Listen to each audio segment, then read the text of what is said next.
All right, and we're live. Welcome to this UXColor UX Market Flow Google Hangout event. We're excited to have you with us. We've got an interesting presentation today on election effects across global markets using UXColor and UX Market Flow technology. If you're not familiar with UXColor and UX Market Flow, I'll briefly show you the website. Okay, and here's our UXColor UX Market Flow website. Just go to uxmarketflow.com or uxcolor.com. You'll land on our main page here.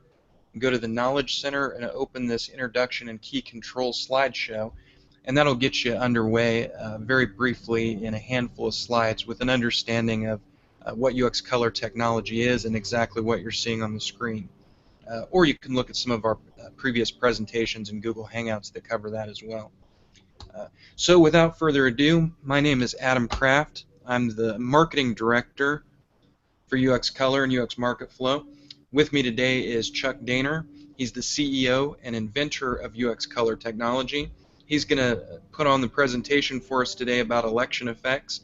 So I'll turn it right over to Chuck, and we'll start taking a look at some of these maps. Chuck? Thanks, Adam. Hello, everybody, and welcome to UXColor. First, let me explain what UXColor is. UXColor maps numbers to colors. This particular map is stock data. This is the SP100. Each row in this map is a stock, and each column in this daily data map, we also do intraday data, is a end-of-day price close, except for the value at the far right, which is today's value as of the last update time, which for us right now is 1:14 p.m. Eastern Time, U.S. So color is relative to the range of the interlace window. This is a one-year interlace window, October 28th to October 29th, 2014, 253 trading days. This is the spectrum. You can change the spectrums. We're going to use this spectrum. So red are relative low, white mid-range, and green are relative high values relative to the range of values over the one-year color window we're looking at. And we're going to be doing this. We're going to scroll this color window back in time, and we're going to look and we'll move it around election day. We're going to be looking at national elections in the U.S., and we're also going to look at Brazil, Canada, Germany, Japan, and India. And so again, vertical color, red is relative low. So in this one-year range that we're looking at right now, January 5th, 2009, January 5th, 2010, red are yearly lows. So in vertical lines are commonality in time, and green are relative highs. So at this point in time, this is a market that's hitting new highs on the right side, except for a few issues. Gilead Sciences at that point had a downtime, was much against the trend of the markets.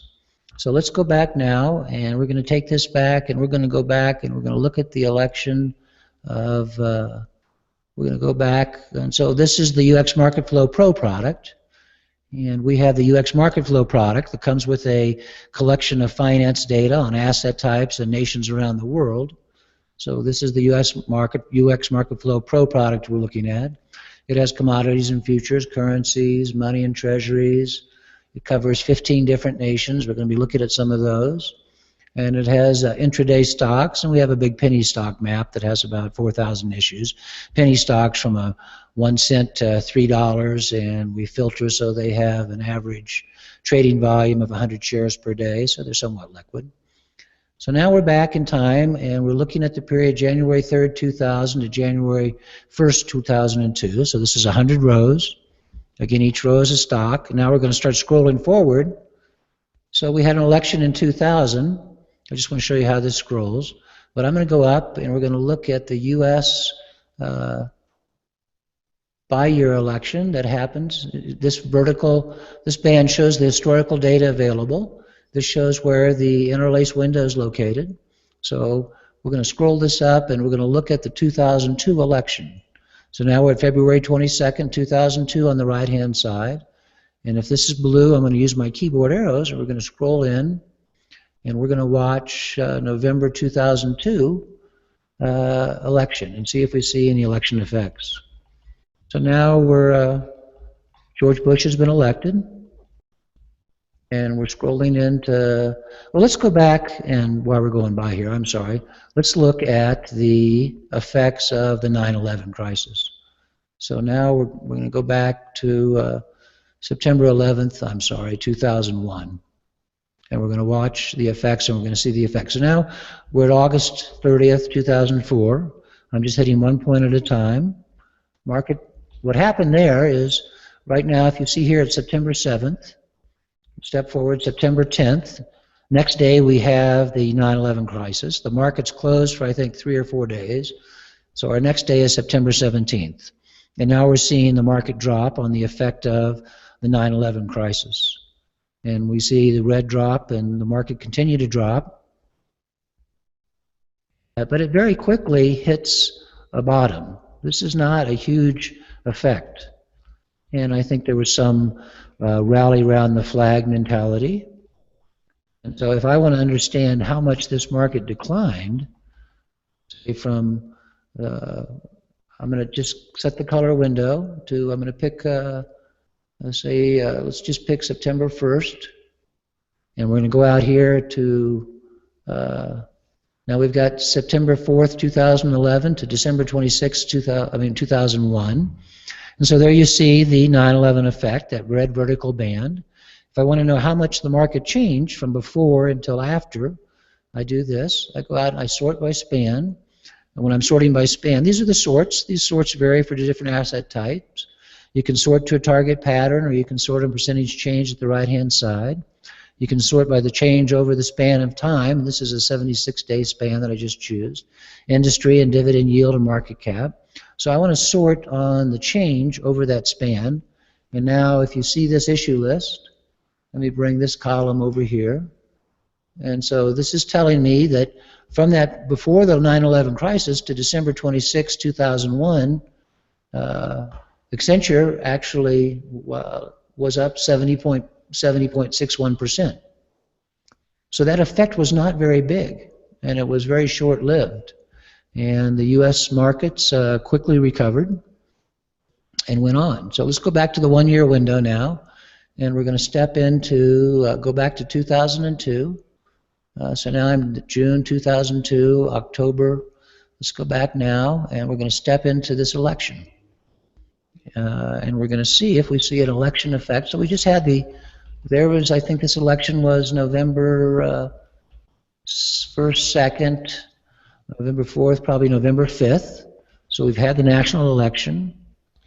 Now, the 2002, Chuck, would have been a midterm election 2 years after Bush took office. Am I remembering that correctly? Yes. Okay. Yes. So now what we want to see is if we see a color change here.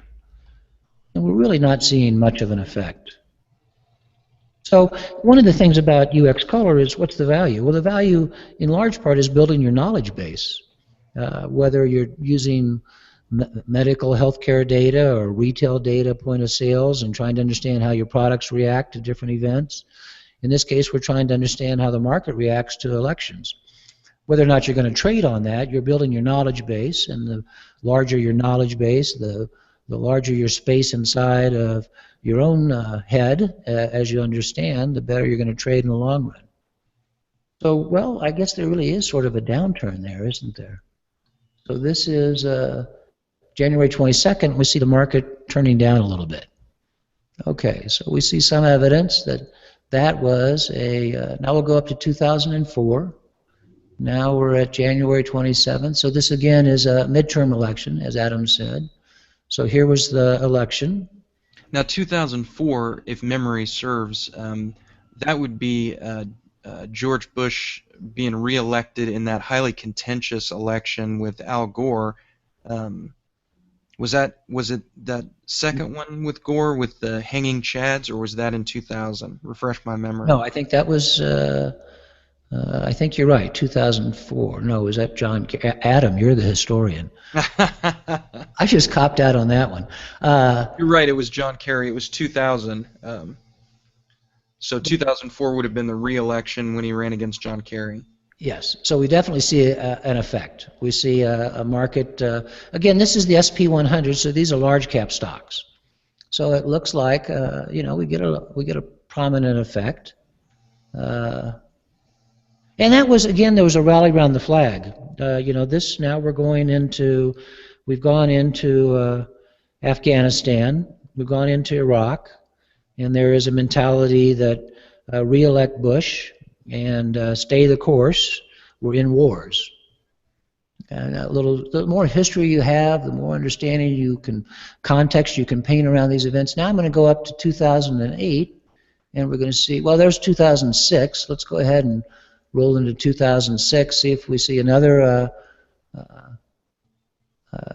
not national election, but so let me get up here a little bit farther and get to the end of the year. So here's August. Oh, so there's December. So here's November, September, October. There's November 2nd, 2006. You know, interesting. Both these elections we saw so far, we've seen a period of time. You know, the major world events that can drive everything, regardless of the politics, are the wars here. But we've seen, after each election, we've seen a market upturn. Those last two we looked at. Let's go up now and look at the national election in 2008. So now we're at April 2008. September 2008. The problem here is that the market's crashing. This is the crash. We're going to step in and watch this crash happen. And there's that market crash. October 8th, we're at October 8th. So the market crash and the financial failure, financial crisis, this turns into, as an economist, this is the worst depression in my life. Scared the heck out of me. And if you know anything about the history of the Great Depression did not come out. There was a huge public works program, people got employed, but there was a mirror recession in 1937. And we haven't seen that in the U.S. We learned a lot about monetary policy and fiscal policy. We had a lot of stimulus that went on. Obama's going to be elected here. And we come out of this. So we're stepping into the crisis now. And what you're seeing is, if you watch this area back here, you'll see what's green and white as we get deeper and deeper into this crisis. You'll see it turn. Now we just had the election. Now Obama's elected. Very little effect. The market continues to go down. So unlike we saw I'm going to do this. I'm going to get a little bit out here. And so now this market crisis hits a bottom March 5th and 6th right here. So here's the bottom of the crisis. What I want to do is to go back here and go from, say, October 31st, just the day before the election. I'm going to set this time here, go out here, and I want to see what happens. And so this is, there's the election, and we do get a couple of days up. We get an upturn here.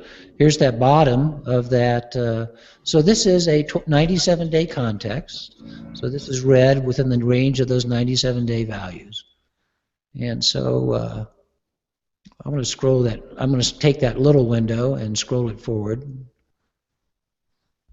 using my keyboard. Now you see us coming out. Let's go back to the 1-year window.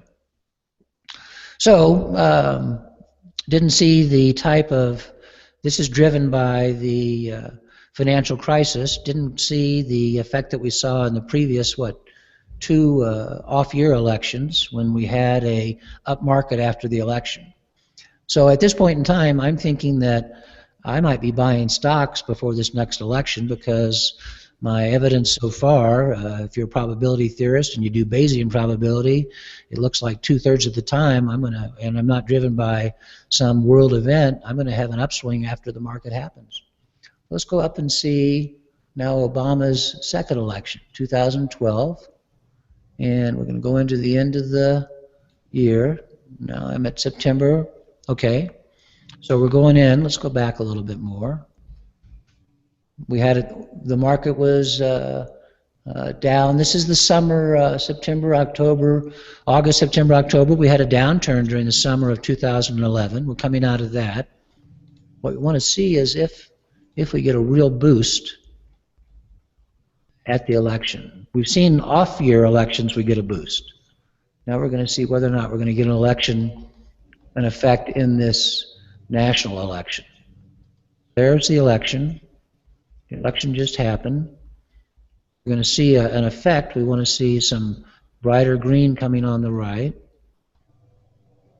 And there it is. But it's later in the year. It's January 7th. Certainly we didn't see a downturn. If anything, this vertical line, so this vertical line that you see here is commonality in time. Something happened on December 31st going into the new year.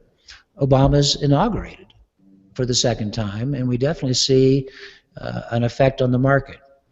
So the thinking that I would have is that I'm going to buy some stocks before this next election because I've really got 3 out of 4 probability, 75% probability that we're going to have an upturn. Okay, now let's go look at some other nations around the world. We're 15 minutes into this presentation. One of my favorite stories is India. Let me get this U.S. map out of the way. So India, elections in India we're going to look at a 2009 election when the historical power, the Congress Party in India, retook power. And that's the party of Sonia Gandhi, not Mahatma Gandhi, the Congress Party, and they are the historical 30, 40-year power in India. So we're going to scroll back, and this election took place April 16th to May 13th, 2009. When you have 700 million people to vote, it takes a while, so they have about a month voting period. And so we're going to go back. We want to have this end. We want to look, this election results are probably announced on May 15th, 2009. So I'm scrolling back. And I got to put down, make sure you buy stocks. Yeah, so now we're August 4th, 2009. Let's go back. We're in a 1-year window. September, I went too far, I'm sorry. This is more comparable. That other map we were looking at was a map of the SP 100. These national maps we're going to look at, we create ourselves. We start with pretty much all the issues that trade on the country's exchange. We filter out U.S. domiciled countries. We filter on price and we filter on volume. And then we take the top by market cap. This map, if you look over here, this map has in it probably 600 issues, 600. So we have the top 600 market cap on India. And now we're going to, so what we're trying to create is something like let me move this forward. We're doing a lot of number crunching here. Okay, now we're at August 4th. So here was the effect. Okay, so the election here, there's May 19th, 2009, and that's probably when this is a very pronounced market effect.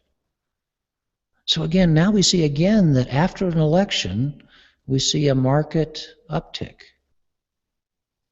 So this was the Congress Party, the historical power brought in. Let's run this forward a little bit and see what happens. Quite scroll as fast. See, the market's doing pretty well after this election. Pretty pronounced effect, really surprising. May 19th, this election happens from March, April, right in here to here, and I think you can't get much more of a pronounced effect than that. Okay, so now let's go up to the recent India election. This took place April 7th to May 12th.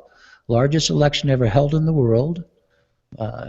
Narendra Modi won, and the Congress Party lost. This is a shift in regime in India.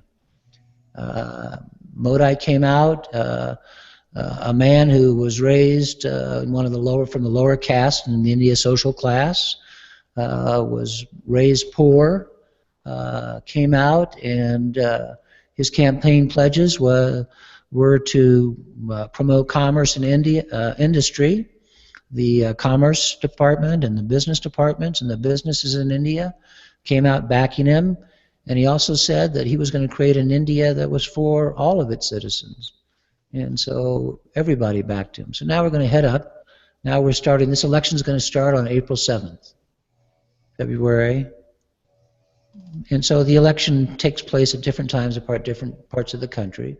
I think 830 people voted. They had, I think, something like a 70% turnout. So now we're coming out. Now the election's starting to take, the election is happening. And now the results are coming in. I'm in the wrong year. I'm sorry. Sorry. I need to be up here. Okay, now we're looking at April. I was a year early. Sorry. This is April 30th, 2014. Election results are coming in. People are starting to realize that Modi is going to win. You've got some polling going on. May 19th, the election results were announced. Modi wins in a landslide. And the stock market just soars.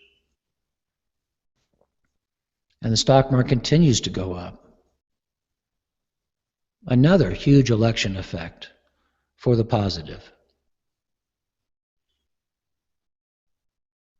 If I want to see what's the change from before till after the election, so I'm looking at, I'm going to set this, so I'm setting what we call the interlaced color window from here to here.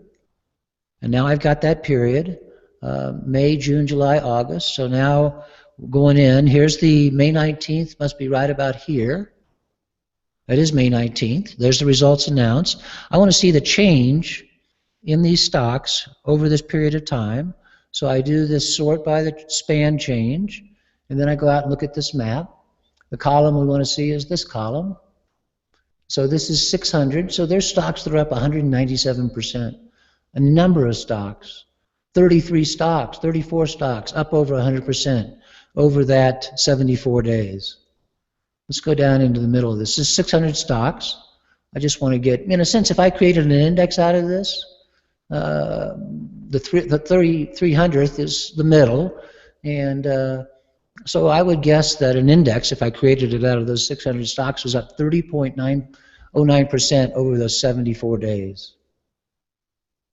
At the other end, let's see, there are some stocks that lost, but this is just remarkable. Of those 600 stocks, 557 were up over that time. You hardly ever see that across the world. Okay, let's go to the next country. We're 22 minutes into this. I know I'm running a little bit long. Let's go look at Japan. Let me bring India down. This is Japan, and I'm going to to shorten this, I'm going to just look at the last Japanese national election. So it was held 16 December 2012, and Abe won. And and Japan had 20 years of stagnation. And to economists around the world who had worked with, I'd worked and had a mentor who was a Japanese economist. Why in the world are you just sitting there on your hands? And the cultural patterns changed. It was, if you had a job in a large company at Japan, it was a job for life. And children, and there was generational caring, and it was a very secure society. That changed with those 20 years of stagnation. So this election occurred, and this election, let me look at my notes, 2016, 2012. But to economists, what really was important was, and so they're called Abe economics. And what happens is Abe and the central bank in Japan, after 20 years of doing nothing, comes out and says, we're going to stimulate this economy. And we're going to use monetary policy. There's two types of policy stimulation, monetary and fiscal policy. And they created a stimulation policy. And we're going to see, as we go into this, here's the election right here. There's the election. There's a positive effect. Pretty much every election that we've looked at, after the election, we have an upturn. But what I want to show you is, even more than Abe's election, was the central bank coming out and saying, we're going to stimulate. This is when the central bank is announcing that we're going to create monetary stimulation.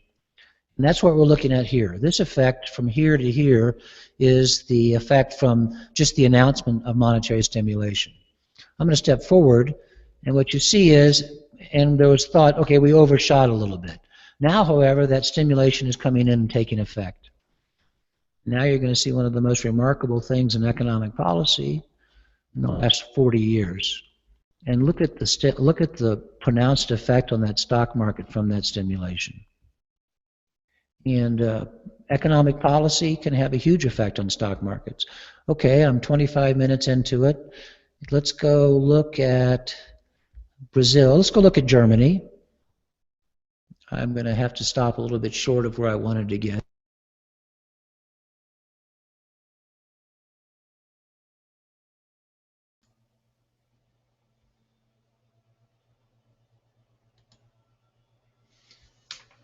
Well, I'm not hearing Chuck. I think we might have lost Chuck.